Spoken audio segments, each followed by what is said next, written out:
Daddy eats lots. Daddy eats lots. Daddy eats lots. Munch, munch, munch. Hello and welcome to Daddy Eats Last, where we discuss the challenges of being a man in modern society and whatever the hell that even means. I'm Kane, and today we're doing something a little bit different. I'm joined by Mark Piccolo, who is a psychologist that currently mixes private patient work with a role at the Victorian Institute of Sport as a personal excellence advisor. The Personal Excellence Program assists in achieving a balance between life activities and sport performance with a focus on increasing overall well-being.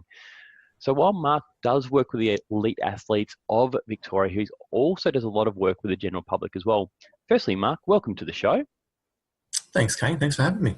Now, you do a lot of different things on any given day, but what are some of the more common things that you do in the Personal Excellence Program at the VIS?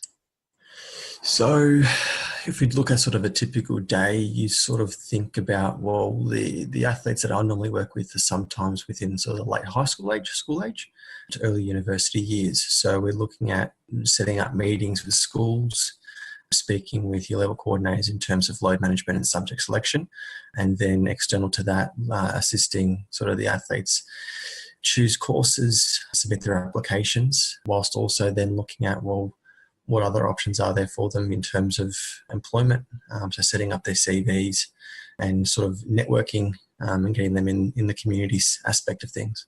Okay, so that's primarily dealing with those sort of mid to late teenage years? Yes, obviously we've got there's a few squads that we've got at the VIS. So our age ranges, I think, roughly from about 15, 16, goes all the way up to our eldest athlete who's about 53 years old. Oh, wow. So it's quite diverse. It changes depending upon what squad and who you're working with. But if we talk about a typical day at the moment, given that Year 12 is finishing up pretty soon and universities are seeking their applications now, that's what it's sort of looking like at the moment. Yeah, it would be a particularly busy time and a stressful time for the kids who are going through VCI. It feels like forever ago when I went through it, but I do remember it being exceptionally stressful. So imagine it'd be really busy at the moment. Absolutely. And you throw in the fact that there's a lot of national competitions and different events happening at the moment. It's a bit of a whirlwind, but these guys do what they do and they do it well, and that's the most important thing. That's amazing, isn't it? Just being able to balance elite sport with also hopefully performing well at school. I can't imagine how difficult that is to get that balance right. Yeah, definitely. It takes a lot of effort on their part to do it, and they wouldn't have got to the level that they've gotten to with their sport without a level of discipline or accountability and responsibility. So that hopefully transcends into their other aspects, and that's what we look at in terms of a strength-based approach to really get them ready for sport during the journey and also obviously post. Could imagine that it's super important. That discipline, like you said, is something which will hold them in good stead throughout their career, no matter what they do, be it elite sport or be it something else. Now, what we wanted to talk about today is some things around mental health issues. And I guess a starting point would be, what are some of the common factors that can trigger mental health issues? Look, I guess it's different for everyone, but typically what you might sort of see in a person who might have some mental health issues, be stuff around family. We're talking about sort of trigger events in terms of perhaps a breakup, a traumatic event where someone's been in a car accident or has witnessed something that's quite traumatic to them and to themselves or to others.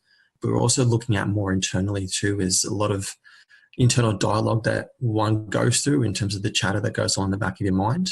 And that can really intensify after, particular events, either at work or within the social domain. When you talk about chatter in the back of your mind, like we all have a voice in our head at various times, which turn over different issues in your head. When does that become, I guess, a more serious issue? I guess you're absolutely right.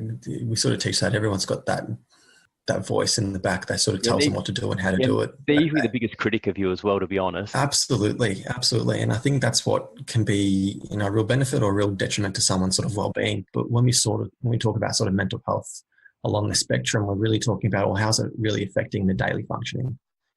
How's it really affecting them them doing things day to day? If you notice, there's a lot of isolation, reclusiveness, a lot of agitation, irritation towards others, and a general sense of unsettledness, then that's when you sort of have an effect. Well, whatever's going on is really having a detrimental effect on their actual behaviour, and that's when it can really start to manifest itself. We talk a lot about men on this particular show, and obviously you do work with both men and women. But do men shut down a lot more than women? I know it's a stereotype that men shut down and don't share as much as women. Is that true? Yeah, certainly. Like in the experience that I've had working with females and young adolescent girls to young adolescent boys to older males is a real, what would you say? There is a real difference in the way that they understand the emotional processing and regulations. I guess the whole stigma is still there and something that's still going to be there and slowly getting better. A lot of guys are opening up now and understanding that, what's going on internally is really important to get the best out of themselves. And if it's getting too much, then they really need to be in tune with it. But certainly there is a discrepancy that I've seen between females and males with regards to, what emotions they're experiencing and how they articulate that and how they express it. Well, I found particularly that males are really good at expressing a lot of anger, frustration, irritation, agitation, disappointment, not so much sadness and things like that. So there is still that stigma around it. Guys might be like, we'll be fine, we'll just go away. It's just one of those things. It's a phase, it'll be fine. But typically the more you push it away, the stronger it comes back. One of the aspects you touched on there, which I'd like to expand on a little bit, is around mental health as part of your overall health. So obviously being able to perform in everyday sort of life is underpinned by having a strong level of mental health as well. But how much does your mental health and what you're going through affect your everyday? Well, if you think about it like this, I mean, your brain's one of the most strongest organs in your body. If you think about it, it controls every ounce of you. And if you think about it in the sense where your brain controls what you do and how you do it, then if your mental health is affected, then your brain's not functioning that well. So you might think that if you're thinking from an athletic point of view, you might not be as coordinated, as balanced, and as reactive. You might be a bit slower and a bit tighter in terms of your movements. If you think about working and you think about interacting, you will be thinking more towards the lines where you won't be able to hold a conversation, you won't be able to relate a bit more, you won't be able to function better in terms of being showing initiative and being able to function on tasks and get things done as best as you possibly can. Okay, so for people who are going through an area of mental health, like you mentioned there, it's obviously affecting their everyday. What would you say to people who feel that on a daily basis and it does interfere with their daily life? What should they do, or what would you say to them to deal with that issue, which just affects their daily function? I guess it's a hard one because sometimes people aren't aware that it's really affecting them that much. They might feel as though it's just a normal progression where that's just the way that they are and that's the way they've been dealing things, that's the way they've done things. And a little bit of difference in terms of being not as high functioning is just the reaction, I'm just a little bit stressed, I'll just probably fine next week, or things like that. Yeah. And I guess that's where a support network around is really important to touch base with, whether it's a partner, friends, or your family in terms of your parents or siblings. Someone like that where you can hopefully get a little bit of a reflection on how things are going. So they may not necessarily go to them and go, oh, how am I functioning? Sometimes people come to them and say, I've noticed you're not all that crash out at the moment, what's going on? And that might be the impetus to go, you know what, just funny you should say that because. So that reliance on family friends is really, really important. How do you, as a friend or a family member, bring that up with somebody? Is it as easy as going, oh, we've noticed you've been a bit different last week or last couple of weeks. Is anything up? Is there a particular, and it will change from person to person, but is there a particular way where they can be brought up in a more sensitive way than, hey, mate, what's up? Where that can be hitting somebody between the eyes. Yeah, absolutely. And it's a real sensitive topic too, because using language can be a real hit and miss. If you don't use a particular word or you're not saying it correctly, you can really put that other person off, and that can be a real defensive mechanism on their part to shut off and go, no, everything's fine. So it's a really key area to really focus on. So I guess from my point of view, if you're thinking about behavior, doing it from a non-judgmental space. You're not trying to cast assertions or place assumptions or label them in a particular way that really makes them step back and go, wow, you just call me A and B, for instance. It's about noticing how they are and what they're doing. So you're really reflecting upon their behaviors, not so much what they've done in terms of, wow, you're really agitated, you're really, what's going on. Sometimes that in a sense could be really defensive. It's about, wow, I just noticed that you must be you must be really upset. What's happening behind there? So it's a real reflective mechanism and just going back and saying, I just noticed this. What's that about type of thing. Yeah, like you said, going in with that sort of neutral, when I say neutral, like you're not being aggressive, you're not being accusatorial, you're just going, okay, I've just noticed this, is everything okay? As opposed to, pinning a behavior type on them. And hopefully in that instance, then the person would then ideally open up, or if not, at least think about what they're going through and hopefully tell somebody else about it, if not that particular person. Yeah, absolutely. And I think, in light of World Mental Health Day and Are You Okay Day, just that simple question of, are you okay? And you are willing to be a listening ear, someone that will just listen to them and say, wow, things must be tough, or wow, that must be really shit for you, or wow, it sounds like you're going through a real rough patch at the moment, and just saying, what can I do to help? How can I help you in this moment? And just linking them in with services. And sometimes people will be willing to go with it. Sometimes they'll be like, no, I'll be fine for now. As long as that person is there for them and sort of reflects back those moments, that's sometimes all the person needs. Now, how has it changed since you started out with the visibility around those sort of things and people being able to find assistance and it not being stigmatized anymore? It's changed a lot, and I think people have understood the importance of it as much now.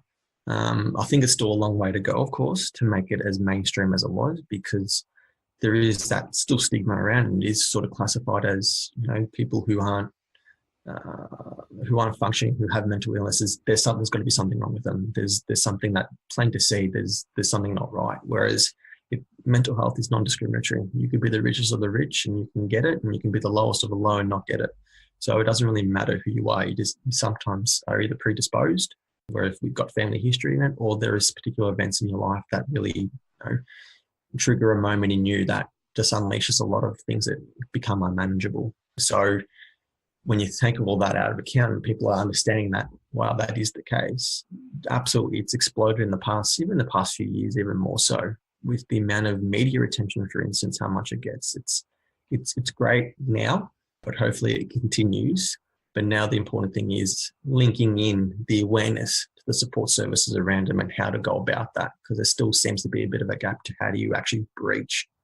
You might have 100,000 people here who need support, but only 10% of it actually seek it and actually engage with it. So how do you engage that other sort of 90% hypothetically in that process?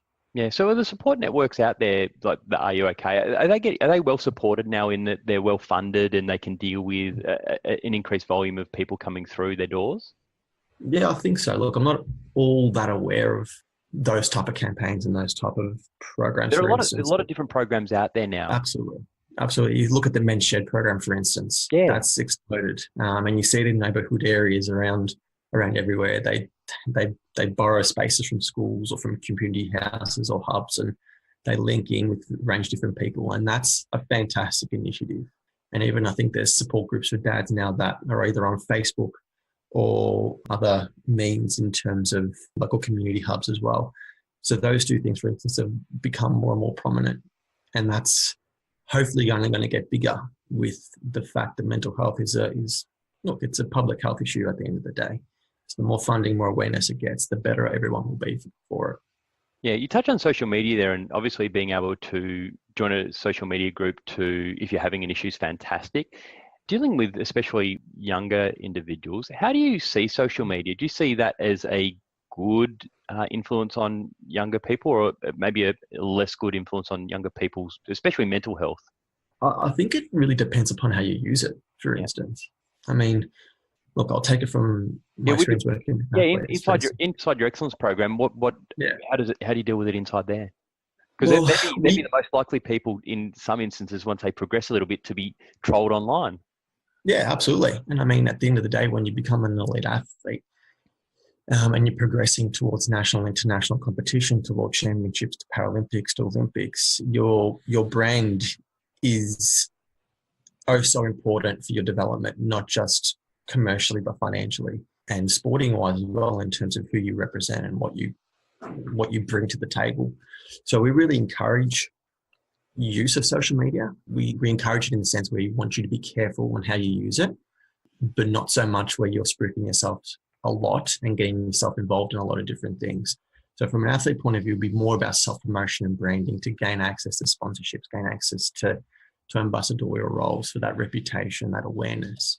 And if you're looking at it from the general public, they might be seeing these athletes and going, wow, they look fantastic, they're doing fantastic things, and they catch the moment that is the perfect moment in their day. But behind the scenes, there's 6 hours, there might be 3 hours of hard training, an hour of recovery, and then 4 hours of study, and then 3 hours of work. And at the end of the day, they crash. But you only catch that glimpse of, that split second of when they're doing something amazing or something fantastic. So, as I said, it comes back to the purpose and the reason why using social media. And it can be really useful in terms of information. But if you're using for self-comparisons, that's when it can become really quite dangerous. Yeah, well, it's a funny one, that, because obviously you have, and I'll just pick a couple of people from sort of recent history. Like you've got Grant Hackett, who was always held up as the golden boy of X and Y, and he obviously had some issues which were going on. But when he was on social media doing X and Y, it was all everything's going great. Versus a Nick Kyrgios, he seems a bit more authentic on how he feels and how he presents to the media. That he is what he is. There's probably no right or wrong way of going about things, but I would have thought maybe the Nick Kyrgios way of actually, at least he's being honest with how he feels might be better than that sort of smoke and mirrors stuff. Yeah, and look, and that's going to be taken really well for other people, and other people it's not going to be taken very well. That authenticity in terms of his bluntness and his honesty could be quite refreshing, but it's also at the same time quite dangerous because it can be quite polarizing. The sport that we deal with are merely like the Olympic and Paralympic sports. So if you then reflect that back to professional sports like tennis, for instance, it's a completely different world. Our athletes don't get paid. And if they do, they don't get paid very well. So there's a lot of differences in terms of how they go about progression. I guess from our point of view, when we think about social media for athletes, for instance, we want them to be responsible and have high levels of professionalism and integrity. Yeah, and we are just everyday blokes. So getting back to us everyday blokes, do you have any advice for just everyday men out there who may be afraid or embarrassed to get help around mental health issues? Ask questions. Seek support by, having regular conversations with people around you. Asking for feedback sometimes is it's probably one of the hardest things to do in terms of how you are every day. People might seek feedback from their work because they're hoping to achieve something. There's a purpose to it. Whereas seeking feedback on how you're going personally is seen as, it's not really going to help me in the long run. But if you think about it, in order for you to perform in all the other aspects of your life, you've got to take care of yourself first. So if they're afraid or embarrassed, it's okay to be that. It's okay to be embarrassed and afraid to seek support, but just know there is light at the other side that's really there to support you and help you move on and develop strategies that can better manage what's going on. Okay, so that would lead into then, I guess, you're staying mentally healthy if you think you are at the moment. It would be very similar as well, just practicing the same sort of things, like just checking in and seeking reassurance that everything's okay. Is that generally how it would work to stay mentally healthy? Yeah, absolutely. I think it's always good just to check in on yourself, just to say, well, how am I actually really going? Have a bit of think about, how were you during the day? Were you a little bit snappy? Were you a little bit irritable, aggressive, agitated? Were you on edge all the time? That type of stuff. And then just sit back, okay, well, what was going on for me back then? That's one way to do that self-reflection exercise, and that can be quite hard. Otherwise, staying mentally healthy is complementary to being physically healthy too. So if you eat well, then generally speaking, you'll feel better. If you exercise as much as you possibly can, 30 minutes is probably on average. If you can do that every day, you're ticking the boxes for those two main things. And we know exercise and mental health are really strongly related, as is diet and mental health. If you eat shit, then you probably will feel shit. If you eat well and you sort of exercise, you tend to sort of put in the preventative measures to ward off and to manage, those internal processes a bit better. Man, a double cheeseburger does taste good. But just on that, on the exercise thing, we did a podcast a few weeks ago, one of our first episodes, around how we manage stress and our mental health issues, and it was universal. We all do some sort of exercise. Ryan plays hockey and indoor cricket. Matt does a lot of running. I do a lot of sort of activity, treadmill and running and stuff as well. So that was, like you're saying there, that does help, I guess, with the mental health aspect, and also just managing everyday stress. If you're going through something which is really hard on a particular day, just take 5 or 10 minutes, go for a walk, go for a run, do 100 star jumps or some burpees. So that seemed to work for us. So that seems like sound advice, because we are just everyday blokes. And everyday bloke's advice is sometimes the most common sense approach to things. And, common sense isn't that common anymore. And if you stick to the basics, generally speaking, they'll put you on a good road to success. It's simple, little simple everyday things are going to be the best things for you. The little things are the big things sometimes. Correct. Yes, absolutely. It's not uncommon for people and blokes more so than others to really avoid what's going on because it's too distressful. It's too uncomfortable. It's not worth my attention. But as I said earlier, the longer you leave things on the side, the things you don't deal with, you push it away, the stronger it's going to come back at you. And that's when that build up can really take effect. And that's when those mental health issues can really rear their ugly heads. Yeah, so that everyday maintenance is more important than bottling it up and then trying to deal with the volcano explosion in 3 weeks, 6 weeks time. Yeah, absolutely. Because the destruction can be catastrophic levels, unfortunately. Well, my little fella went to the library the other day and he got a book with the Incredible Hulk on it. So he's all about the Hulk smash at the moment. So I just have to ease him back and deal with it as it happens and don't go the Hulk smash route. Hey, but kids are energetic. They need to explode sometimes, though. Hulk rage is okay for once. There's a very good point, especially dealing with kids because they do have a tantrum or so a day and it is only natural, usually around frustration. And they learn to deal with that over longer term. It's just supporting them as they grow. Yeah, absolutely. Absolutely. I mean, they don't understand what's going on at the moment. They just feel this massive rush of stuff and they just got to work out themselves how the best way to do it. And when they've got people around them saying, this is what we can do and this is okay, then they'll start to form their own ideas about how to deal with it. Yeah, it is a long, long haul for little kids. It is. Well, my mum was a primary school teacher, and I went to the same school as my mum, so I couldn't actually afford to do any of that, unfortunately. That does make it very difficult. Yeah, it does. But that's okay. You live through it and you get past it. It's all good now. Well, Mark, we've loved having you on. We'd love to have you on again at another time, but I absolutely appreciate your time and sharing and what you do inside the VIS program in personal excellence. So, Mark Piccolo, thank you very much for coming on board Daddy Eats Last. Hope we talk to you again soon. Likewise. Thanks, Kane. Appreciate it. And that wraps it up for another week of Daddy Eats Last. Thanks for listening, and we'll be back next week for another episode, or should I say serving, of Daddy Eats Last. How's that for a dad joke? Catch you next week. Bye-bye. Bye-bye.